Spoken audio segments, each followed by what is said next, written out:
Hello friends, I am Aprati. Welcome back to our channel plants space. आज हम आपसे कुछ प्लांट्स के बारे में बात करेंगे जो अपने गलत नाम की वजह से जाने जाते हैं, लेकिन ये गलत नाम ही इनकी पहचान है। चाहे आप ऑनलाइन लीजिए, चाहे आप नर्सरी से ये प्लांट्स लीजिए, आपको ये गलत नाम के साथ ही मिलते हैं और हम सब इनको इन्हीं नाम से जानते हैं।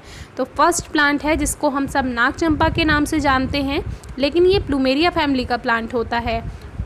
इसको नाग चंपा इसकी पत्तियों की वजह से कहा जाता है, क्योंकि जो इसकी पत्तियां हैं इनका जो शेप है वो बिल्कुल सांप के फन जैसा है, इसीलिए इसको नाग चंपा नाम दे दिया गया है। जबकि असली नाग चंपा दूसरा होता है। कभी हम उसका फ़ोटो आपसे ज़रूर शेयर करेंगे और प्लांट मिलता है तो वो भी आपसे ज़रूर शेयर करेंगे।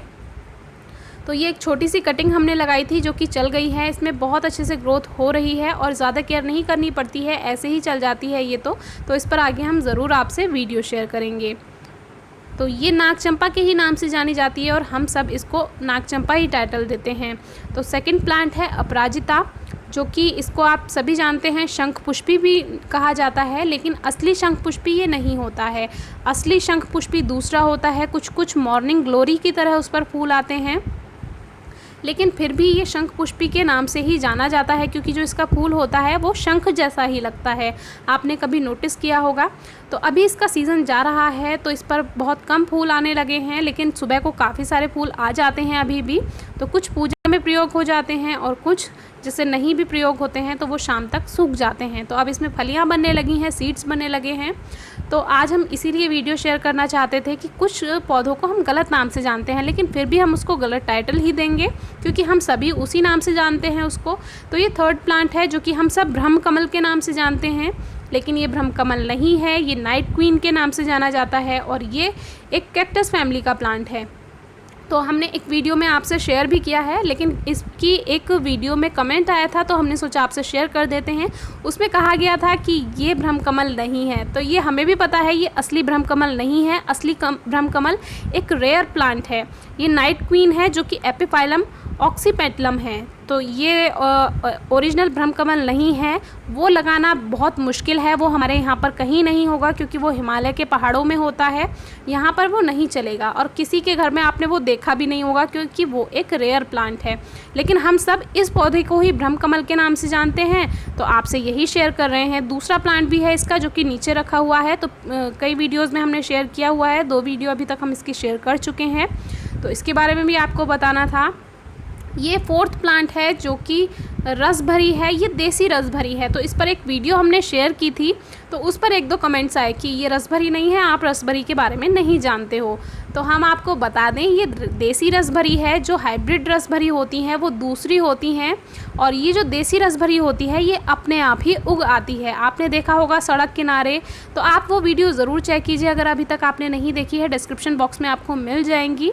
तो इसीलिए हमने सोचा ये कन्फ्यूज़न आपसे दूर कर देते हैं कि बहुत से ऐसे पौधे होते हैं जो अपने असली नाम की वजह से नहीं जाने जाते हैं, बल्कि जो नाम फेमस होता है, चलन में होता है, उस नाम से जाने जाते हैं। लेकिन ये वाला जो प्लांट है ये देसी रस भरी ही है, और उसमें जो वीडियो हमने शेयर की थी उसमें पूरा फल आपको दिखाया है, तो ज़रूर देखिएगा। जो हाइब्रिड रस भरी होती है वो मोटी होती है, साइज़ में बड़ी होती है, लेकिन जो ये देसी रस भरी होती है, अभी तो ये छोटा फ्रूट है, लेकिन ये थोड़ा जब पक जाएगा तो थोड़ा सा और बड़ा हो जाता है। तो अब हमारा लास्ट प्लांट है, 5th प्लांट, जो कि शमी का प्लांट है। अभी कुछ दिन पहले ही एक कमेंट आया कि क्या ये असली शमी है। तो देखिए, ये असली शमी नहीं होता है, लेकिन हम सभी इसको भी असली शमी के ही नाम से जानते हैं। आपको नर्सरी में, आपको ऑनलाइन ये प्लांट शमी के नाम से ही मिलेगा, लेकिन जो ओरिजिनल शमी होता है उसके फूल येलो होते हैं और ये डबल शेड उसमें नहीं होता है। लेकिन हम क्या करें, हम जो आप लोग जिस नाम से जानेंगे उसी नाम से हम इस पौधे को बताएंगे और वही टाइटल देंगे। तो इसका मतलब ये नहीं है कि हम पौधों के बारे में नहीं जानते हैं। हम आपको अच्छे से अच्छी और सही से सही जानकारी देने की कोशिश करते हैं, लेकिन कभी कभी 1-2 कमेंट्स ऐसे आ जाते हैं जिनको क्लियर करना बहुत ज़रूरी होता है, सही जानकारी देना ज़रूरी होता है। तो हमने सोचा ये कुछ प्लांट्स आपसे शेयर कर देते हैं। और भी कुछ प्लांट्स हैं उसके बारे में भी कभी और बताएंगे। तो ये एक प्यूपा है जो कि हमारे शमी के पौधे पर था और हमें पता भी नहीं था कि इसमें तितली बन रही है। एक दिन सुबह को हमने इस पर एक तितली बैठी हुई देखी, तो हमने सोचा इतनी सुबह सुबह तो तितली नहीं आती है, तो दिमाग में आया कि शायद यहाँ पर कहीं प्यूपा होगा, और ये अंदाज़ा ही नहीं लगा कि शमी के प्लांट पर हो सकता है, क्योंकि शमी के प्लांट पर तो कभी हमने तितली बनती हुई नहीं देखी है। ज़्यादातर लेमन प्लांट पर, करी प्लांट पर और बेल के पेड़ पर ही तितलियाँ बनती हैं, उस पर ही वो अंडे देती हैं। लेकिन शमी के पौधे पर तो कभी सोच भी नहीं सकते थे। तो ये सुबह सुबह बैठी थी तो दिमाग में तो आया था कि यहाँ पर कहीं प्यूपा होगा, लेकिन जैसी टहनी है ऐसा ही प्यूपा है, तो समझ में ही नहीं आया कि ये यहाँ पर है।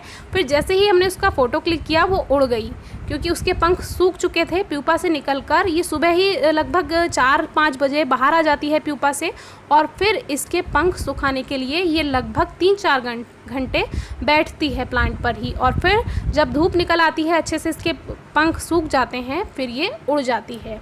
तो बहुत अच्छा लगा कि हमारे गार्डन से एक तितली बनकर उड़ गई और ये खाली प्यूपा रह गया। तो आगे भी आप ध्यान रखिएगा आपके शमी के पौधे पर तो कहीं तितली नहीं है। तो वीडियो अच्छी लगी हो कमेंट बॉक्स में ज़रूर बताइए। कोई क्वेरी है, क्वेश्चन है, कमेंट बॉक्स में पूछिए, फेसबुक पेज पर पूछिए, इंस्टाग्राम पेज पर पूछिए। Thank you.